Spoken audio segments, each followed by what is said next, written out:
जी हाँ स्टूडेंट, आप सभी लोगों को कक्षा छठवीं की जो 8 ग्रेड अभ्यास पुस्तिका वर्ष 2023 के लिए जारी की कर दी गई है। आज की इस वीडियो में हम आपको कक्षा 6 सामाजिक विज्ञान का संपूर्ण हल लेकर आ चुके हैं। सभी पाठों के उत्तर ये है प्रारंभिक कथन कब, कहाँ और कैसे। तो चलिए पहले इसका हल करेंगे, फिर 2, 3, 4, 5 इस तरीके से हम बढ़ेंगे। तो पहला प्रश्न देखिए, भारत में लगभग 8000 वर्ष पूर्व किन फसलों को उपजाना प्रारंभ कर दिया गया था। तो आप इसका उत्तर करेंगे गेहूं और जौ को कर दिया गया था। ओके, जो कि कहाँ पर किया गया था, सुलेमान करतर पहाड़ियों में किया गया था गेहूं और जौ का। ओके स्टूडेंट्स, आपको यहाँ पर पीडीएफ भी उपलब्ध कराई जाती है, इसलिए चैनल को सब्सक्राइब जरूर कर लें। और बता दें चैनल को सब्सक्राइब करना बिल्कुल फ्री होता है। ओके, इसका प्रश्न 2 देखिए, प्राचीन भारत में सामान्य जन द्वारा कौन सी भाषा सामान्य रूप से प्रयोग की जाती थी। तो ये प्राकृत भाषा की जाती थी। ओके, इसके बाद तीसरा देखिए कि पांडुलिपियों, अभिलेखों तथा पुरातत्व से प्राप्त जानकारियों के लिए इतिहासकारों द्वारा किस शब्द का उपयोग किया जाता था। तो ये स्रोत का किया जाता था। चौथा देखिए, इतिहास में कोई घटना यदि वर्तमान से लगभग 2700 वर्ष पहले हुई हो तो उसे किस तरह की घटना किस तरह दर्शाया जाएगा। तो उसे हम यहाँ पर आप देखेंगे इस प्रश्न का उत्तर ऑप्शन सी कि 2700 ईसा पूर्व दर्शाया जाएगा। ओके, तो इस तरीके से आप इस प्रश्न का उत्तर कर लेंगे। अगला प्रश्न देखिए, अब यहाँ से आपके प्रश्न क्वेश्चन आंसर स्टार्ट हो गए हैं। जो पेज नंबर 4 है, अतीत के बारे में हम कैसे जान सकते हैं। तो अतीत के बारे में हम कैसे जान सकते हैं, तो इसका उत्तर आप यहाँ से नोट डाउन करें। तो यहाँ पर आप इसका उत्तर लिखेंगे, हम अतीत के बारे में पांडुलिपियों व अभिलेखों का अध्ययन करके जानकारी प्राप्त कर सकते हैं।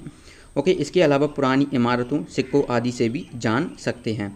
बच्चों संकेत नहीं करना, सकते हैं करना है, सकते हैं। ओके, सकते आप जानते होंगे, इस तरीके से हमें लिखना होता है। ओके, चलिए अगला देखिए, हमें वर्तमान की घटनाओं की जानकारी किन किन साधनों से प्राप्त होती है। प्रश्न 6 है, तो आप इसका उत्तर लिखेंगे, हमें वर्तमान की घटनाओं की जानकारी रेडियो, समाचार पत्र, दूरदर्शन, मोबाइल, इंटरनेट आदि साधनों से प्राप्त होती है। ओके, अगला देखिए प्रश्न 7, पांडुलिपियों से क्या आशय है। आपकी बुक में आपको ये क्वेश्चन देखने को मिल रहे होंगे, आंसर आप यहाँ से नोट डाउन कर लीजिएगा। प्राचीन काल में पांडुलिपियाँ किस प्रकार लिखी जाती थी। तो उत्तर लिखेंगे, जो पुस्तकें हाथ से लिखी हुई होती हैं उन्हें पांडुलिपियाँ कहते हैं। प्राचीन काल में पांडुलिपियाँ ताड़पत्र अथवा भुर्ज नामक पेड़ की छाल से बने भोजपत्रों पर लिखी जाती थीं। प्रश्न 7 का उत्तर आप इस तरीके से लिख लेंगे। फिर इसके बाद आपको यहाँ पर देखने को मिलेगा प्रश्न 8। आपको यहाँ पर प्रश्न 8 देखने को मिलेगा, शिलालेख एवं अभिलेख में क्या अंतर होता है। तो आपको इस बॉक्स में यहाँ पर लिखना होता है उत्तर। तो उत्तर मैं बताऊंगा, पहले ये दोनों प्रश्न पढ़ लें, प्रश्न 8 और प्रश्न 9। प्राचीन काल में लोग यात्रा किस प्रकार करते थे, किस प्रकार व क्यों करते थे। तो चलिए 8 और 9 के उत्तर देख लीजिए।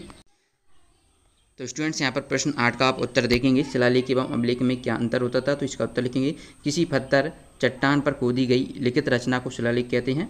स्टूडेंट्स यहाँ पर या करना है, ठीक है, गलती से था बन गया है। किसी पत्थर या चट्टान पर खोदी गई लिखित रचना को शिलालेख कहते हैं, जबकि किसी भी कठोर सतह पर जैसे पत्थर या था की जगह या करना, ठीक है, या धातु पर लिखित लेख को अभिलेख कहते हैं। इस तरीके से प्रश्न 8 जो भी 1-2 गलती हैं तो मैं यहाँ पर सही करवा दूंगा आपको। स्टूडेंट्स अगर वीडियो पूरा देखोगे तो हो जाएगी, ठीक है। और आप बोलेंगे सर आप हमें ये पीडीएफ दोगे और फिर इतनी गलती हम कैसे सही करेंगे। तो स्टूडेंट्स कोई दिक्कत नहीं, पीडीएफ अपडेट कर दूंगा मैं। अभी एक बार जो मैंने पीडीएफ बनवाई है अब इसे मैं पढ़ रहा हूँ, जो जो गलती दिखेंगी वो अब जब पीडीएफ पर जाओगी ना तब तक ये सब गलतियाँ सही हो गई होंगी। ओके, तो टेंशन वाली बात नहीं है। स्टूडेंट पीडीएफ डाउनलोड करने के लिए आपको इंस्टाग्राम ओपन कर लेना है। इंस्टाग्राम जैसे ही ओपन करेंगे तो वहाँ पर आपको सर्च करना है मिस्टर गौरव कुशवाहा। ओके, जैसे ही आप ये सर्च करोगे ना मिस्टर गौरव कुशवाहा तो आपको इस तरीके का पेज ओपन हो जाएगा। आपको इसी आईडी पर आना है। यहाँ पर आपको फिर मोर का ऑप्शन दिखेगा। जैसे ही आप मोर पर क्लिक करोगे ना, देखिए ये आपका मोर का ऑप्शन दिख रहा है। तो यहाँ पर आपको ये तो मेरी यूट्यूब चैनल की लिंक है जो जिस पर आप वीडियो देख रहे हो, एंड वन अदर।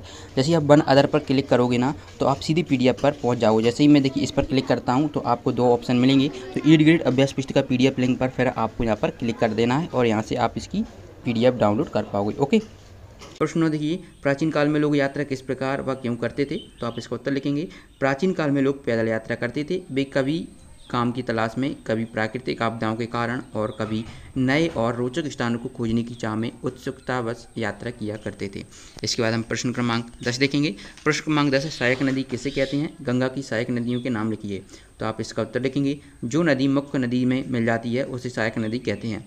जैसे गंगा की सहायक नदियाँ सोन, यमुना आदि हैं, बहुत सारी हैं, गंडक है, कावेरी है, गोदावरी है ना। तो और आपकी चंबल है, नर्मदा है, बेतवा है ना। तो ये क्या है, गंगा की सहायक नदियाँ हैं। तो ये आप हमने यहाँ पर 3 लिख दिया है, 2 लिखा है बिल्कुल। ओके, इसके बाद प्रश्न 11 आपका पार्ट में पूछा गया है कि पुरातत्वविद किसे कहते हैं, वे किन चीज़ों का अध्ययन करते हैं। तो आप इसका उत्तर लिखेंगे, अतीत में बनी और प्रयोग में लाई वस्तुओं का अध्ययन करने वाले व्यक्ति पुरातत्व बिंदु कहलाते हैं। वे पुरानी इमारतों के अवशेषों, चित्रों तथा मूर्तियों का अध्ययन करते हैं। इसके बाद प्रश्न 12 है, इतिहासकार किसे कहते हैं, वे किन बातों का अध्ययन करते हैं। तो आप इसका उत्तर लिखेंगे, जो व्यक्ति अतीत का अध्ययन करता है वह इतिहासकार कहलाता है। वे अतीत की ऐतिहासिक परंपराओं व धरोहरों का अध्ययन करते हैं। ओके, चलिए प्रश्न 12 के बाद प्रश्न 13 देखिए, कॉमन एरा तथा बिफोर कॉमन एरा से क्या आशय है। तो आप इसका उत्तर लिखेंगे, अंग्रेजी में बीसी का तात्पर्य बिफोर क्राइस्ट एडी का एनो डोमिनी एसी होता है। एडी का जो फुल फॉर्म है एडी डोमिनी एसी होता है। कभी कभी उनकी जगह सीई कॉमन एरा तथा बीसीई बिफोर कॉमन एरा होता है। ओके, इस तरीके से कॉमन एरा तथा बिफोर एरा का हमें बता देना है। कॉमन एरा सीई और जो होता है ईसी होता है एडी। ओके, कॉमन एरा और बिफोर एरा। चलिए इसके बाद प्रश्न 14 है, दिए गए रेखा मानचित्र में निम्नलिखित को दर्शाइए। जैसे आप यहाँ पर देख पा रहे हैं, गंगा नदी, ब्रह्मपुत्र नदी, पूर्वी व पश्चिमी घाट, सतपुड़ा व विंध्याचल पहाड़ियाँ, थार मरुस्थल और गारो पहाड़ियाँ। ओके, तो यहाँ पर आपको देखिए मैं बता देता हूँ किस तरीके से करना है।